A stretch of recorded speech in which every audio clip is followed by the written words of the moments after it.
হরে কৃষ্ণ। এখন বাজে প্রায় সন্ধ্যা, মানে প্রায় সন্ধে হতে যায়, 5টা 24 মতো বাজে।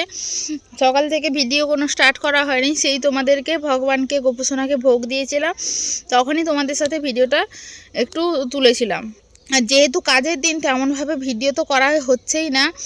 আজকে আমাদের বাড়ির পাশে এখনই ভিডিওটা করছি, কারণ তখন এর আগে বানাতেও পারতাম না, যদিও বানানোর ইচ্ছে ছিল। আজকে হচ্ছে আমাদের বাড়ির পাশে একটা বাচ্চা মেয়ের অন্নপ্রাশন ছিল, বাড়ির সবারই নেমন্তন্ন ছিল, ঠাকুর এসেছিল, আমি তো হচ্ছে তো যাইনি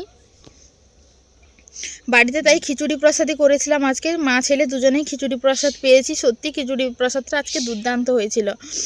অনেক দিন ধরে বানাবো বলে ভেবে রেখেছিলাম, আজকে বানিয়েছি দুপুরবেলা।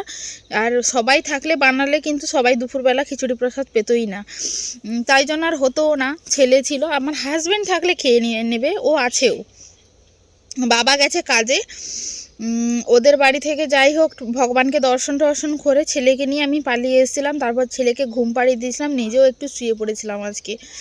তারপরে উঠে হচ্ছে ধান ছিল, যেহেতু জানো ধান সেদ্ধ হচ্ছে, ধান সব হচ্ছে রোদে দেওয়া ছিল, সেইগুলো আমার হাজব্যান্ডকে ডেকে আনছি, চলো দুজনে মিলে করব, তাহলে কিন্তু তাড়াতাড়ি হয়ে যাবে।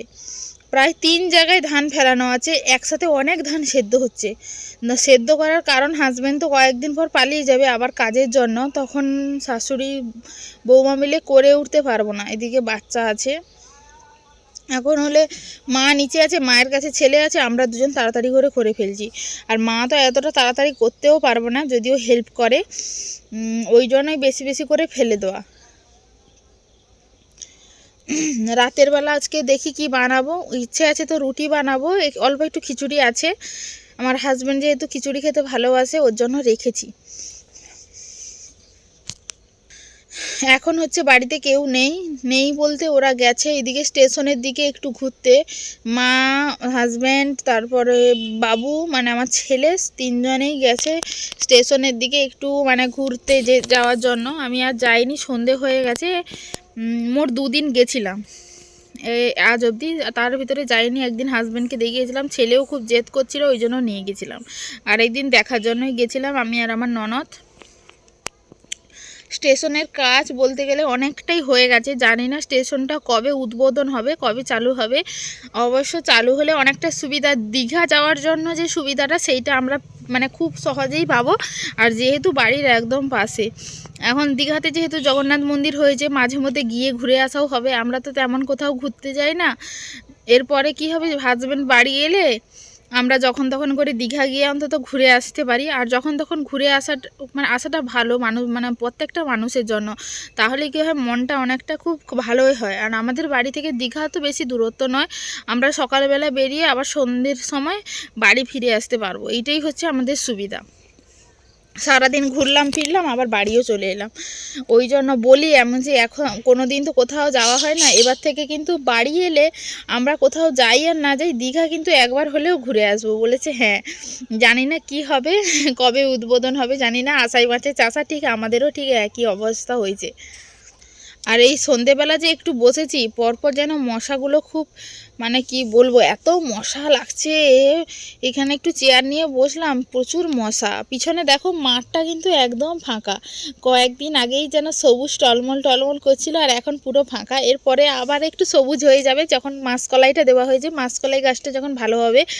আমাদের দূরে একটা জমিন আছে, ওইখানে কিন্তু খুব সুন্দর হয়েছে, মানে ওইগুলো আগে দিয়েছিল, তাই জন্য ওগুলো ভালো হয়ে আছে, ফুল চলে এসছে। আর এইখানে এই বছর আমাদের এইখানে পাশে, মানে বাড়ির যে পাশের যে মাঠটা, এইখানে হচ্ছে দেরি করে মারা হয়েছে, তার উপর হচ্ছে একটু পাতলা করে মারা হয়েছে এই বছর। এইটাতে দেখছি মানে তেমন একটা ঘন হয়ে হয়নি, তার ভিতরে গাছ বড় হলে বোঝা যাবে। কিন্তু ওই যে দূরে একটা মাঠ আছে, ওইখানে কিন্তু খুব সুন্দর হয়েছে। আমরা 2-3 দিন গেছিলাম মাসকলায়, মানে খেসারির যে শাক তুলতে গেছিলাম। খেসারি শাক খুব ভালো, মানে একটু শক্ত হয়, সমস্ত রকম শাক মিশিয়ে ভাজা করলে খুব ভালো হয়। আর শাক সবজি কতটা যে শরীরের জন্য উপকার সবাই তো জানোই। যাই হোক, এবারে যাই, রান্না বান্নার প্রস্তুতি নেই, আটাগুলো মাখিয়ে ফেলি তাড়াতাড়ি, মানে করে ফেলতে পারলেই বাঁচি। কারণ শীতকালে যত রাত হবে ঠান্ডা, আর একদম বাইরে থাকতে ইচ্ছে করে না। আর এবছর যে পরিমাণে ঠান্ডা পড়েছে আর কি বলবো। যাই হোক, চলো আটাটা মাখিয়ে ফেলি, রুটিগুলো ভাজতে তো হবেই। ভেবেছিলাম রাতে রুটি বানাবো, কিন্তু হাজব্যান্ড বলল রুটি বানাতে হবে না সুপ্রিয়া, আজকে একটু চপ তৈরি করো। তাই আজকে অনেকগুলোই চপ বানাবো ভেবেছি। বেগুনি করব, ফুলকপির চপ করব, আর তার সাথে করব আমি ধনেপাতার চপ। বেসনের ব্যাটার মাখিয়ে দিয়েছি, আর বেগুনিগুলো দেখো ছেড়ে দিতে কি সুন্দর গোল গোল করে ফুলেও উঠেছে। এই শীতকালে যদি এইরকম গরম গরম বেগুনি আর তার সাথে যদি মুড়ি, তাহলে কেমন হয় বলো তো, একদম জমে কেন ক্ষীর। আর ওপর বাগানের একদম নরম বেগুন। আর বেগুনগুলো অনেক বড় বড় ছিল, তাই কিন্তু দু হাফ করে দিয়েছি। গোটা গোটা ভাজলে তো দেখতে আরও ভালো লাগতো, কিন্তু তেলের পরিমাণটাও কিন্তু অনেকটা বেশি লাগতো। আমি কিন্তু সব সময় চেষ্টা করি যাতে অল্প তেলেই বানানোর। চপটা সব থেকে বেশি খাওয়া হয় হাজব্যান্ড বাড়ি এলে। ও কিন্তু রাতের বেলা প্রতিদিনই বলতে গেলে মুড়ি খাচ্ছে, আর মুড়ি খেতে হলে কিছু না কিছু তো বানাতেই হবে, না হলে কি আর এমনি এমনি শুকনো মুড়ি তো আর খাওয়া যায় না। শুধুমাত্র হাজব্যান্ড নয়, আমরা দুজনেই কিন্তু চপ খেতে খুবই ভালোবাসি। আমাদের বাড়িতে তেমন একটা কেউ এত বেশি পছন্দ করে না, খায়, কিন্তু আমাদের হচ্ছে একদম অতিরিক্ত। অতিরিক্ত বলে সবার হয়তো এক পিসে হয়ে যায়, কিন্তু আমাদের এক দু পিসে হয় না, আমাদের লাগে মিনিমাম 5-6 পিস। মানে বুঝতেই পারছো তাহলে কতটা ভালোবাসি আমরা খেতে। বাড়িতে বানালে এই একটাই সুবিধা, একটার জায়গায় দুটো খাওয়া যায়। সব চপগুলোই কিন্তু একটা একটা করে সব রকমই ভেজে তুলে আগে গপু সোনাকে ভোগ লাগিয়ে দেব, না হলে বাড়ির এই কিছু কিছু মানুষ আছে, আমার ছেলে আমার হাজবেন্ডের প্রচুর চিৎকার, তারা হচ্ছে কখন প্রসাদ পাবে।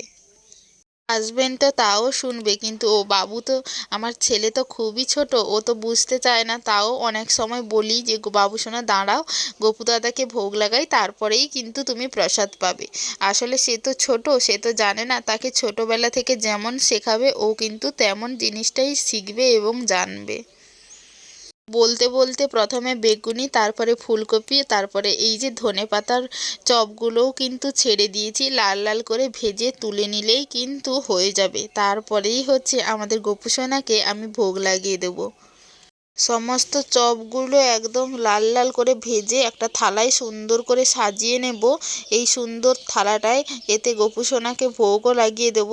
বলতে বলতে হয়েই এসছে, তুলে নিয়েছি, তুলে এবার গপু সোনাকে ভোগও লাগিয়ে দিয়েছি। এখন হচ্ছে তোমরা গপু সোনার প্রসাদ দর্শন করছো। ভগবানের ভোগ দর্শনে কিন্তু দুর্ভোগ কাটে, এই কথাটা সব সময় বলে থাকি। তাই সবাই ভগবানের প্রসাদ কিন্তু দর্শন করো। আর আজকের ভিডিওটাও এইখানেই শেষ করছি। যদি ভিডিওটা ভালো লাগে অবশ্যই কিন্তু লাইক কমেন্ট শেয়ার করো। হরে কৃষ্ণ, রাধে রাধে, হরি বল।